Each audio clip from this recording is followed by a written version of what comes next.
Welcome back to Sunrise Daily, coming to you live from our Abuja studio. I have with me this morning two gentlemen who are both security consultants, Mr. Philip Agbese and Mr. Vincent Onyekwelu. You're very welcome to the program this morning, gentlemen. It's my pleasure. Thanks for having us. Mr. Onyekwelu, let me begin with you. You've heard the various perspectives from the senators yesterday. I want to get your thoughts on what your assessment is of the crisis unfolding in Kaduna State before we get into the larger conversation about security across the country.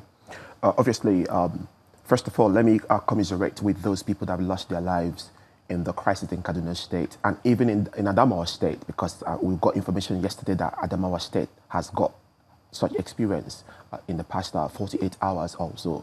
Many schools of thought have done a kind of a research, and they attribute this a lot to hate-driven incidents, what we call HDI. And this includes whether it's religious, whether it's ethnic, but there's this element of hate. People just hate each other based on rumors, based on propagandas. Politically as well. Whether it's political, whether it's social, whether it's religious, whether it's ethnic, but there's this element of hate. So that's what we call it, in service we call it HDI, hate-driven incidents. And one of the most effective ways to look at HDIs is for the effectiveness of law enforcement agencies in forging community-based relationship between the people they serve. When you're in a society where the law enforcement officers have trust, they believe in the truth, and there is transparency and there is respect for everybody in that community, people will tend to have respect and trust for one another. But when you have security enforcement officers whose recruitment into the agency is not transparent, is not accountable, people that are not multi-skilled, people that are not well tactical-wise about what law enforcement is, and the society will now be experiencing the issues of abuse of power, abuse of force. When you have law enforcement officers that come to communities that have multifaceted religious and ethnic groups, you need to make sure that you respect every ethnicity in that society. They don't need to see you using the abuse of force. When you start to do people frog jump or beat people without even understanding what happened, now people will lose the trust they have in you. There'll be a hate that you are treating me worse than you treat my neighbor because of his religion or his ethnicity. And then when those officers have got question marks about how they are recruited into the law enforcement agencies, the communities will not trust them. And that will now linger and turn to hate-driven incidents. Mr. Agbese, you've heard Mr. Onyekwelu's submission.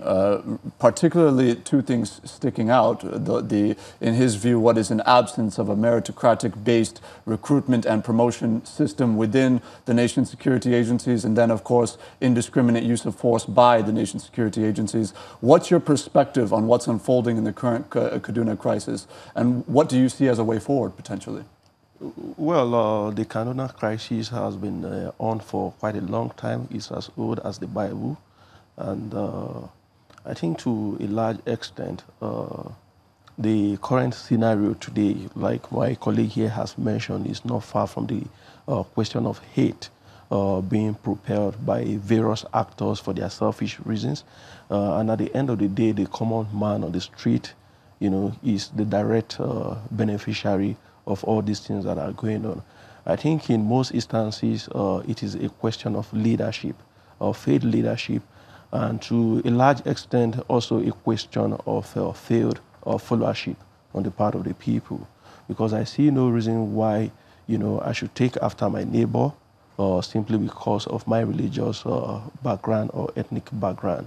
And when I talked about failed leadership, followership, it has to do with the various places where we subscribe to in terms of faith, belief system, and all of that.